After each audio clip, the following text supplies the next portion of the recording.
સુરતની અડાજણ પોલીસે લોખંડના હથોડા વડે પત્નીની હત્યા કરી ભાગી છૂટેલા હત્યારા પતિને ગણતરીની કલાકોમાં ઝડપી પાડ્યો। સુરતની અડાજણ પોલીસ પાસેથી મળતી માહિતી મુજબ અડાજણ આનંદ મહેલ રોડ પર રહેતા કૃણાલ પટેલે નોંધેલી ફરિયાદમાં જણાવ્યું તેના પિતા દિનેશ પટેલે માતા તૃપ્તિબેન સાથે ઘરકંકાસ થતું હોય જેને લઈ માથામાં લોખંડના હથોડા વડે હુમલો કરી હત્યા કરી નાખી।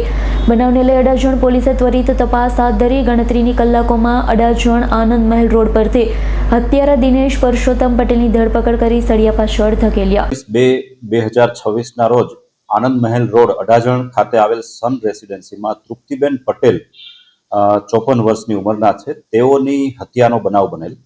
ઘટનાની જાણ થતા અડાજણ પોલીસ સ્ટેશનથી પોલીસ કાફલો ઘટના સ્થળે દોડી ગયેલ અને સમગ્ર બાબતની તપાસ કરતા મૃતક તૃપ્તિબેનની હત્યા તેઓના જ પતિ દિનેશભાઈ પટેલ દ્વારા કરેલ હોવાનું પ્રાથમિક તબક્કે જાણવા મળે।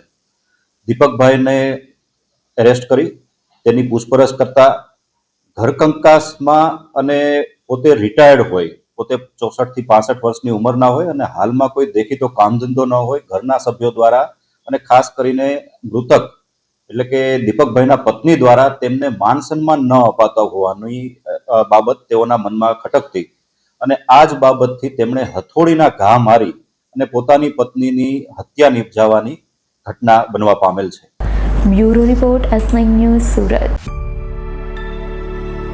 અમારી તમામ માહિતીથી અપડેટ રહેવા માટે જોડાયેલા રહો S9 ન્યૂઝ સાથે।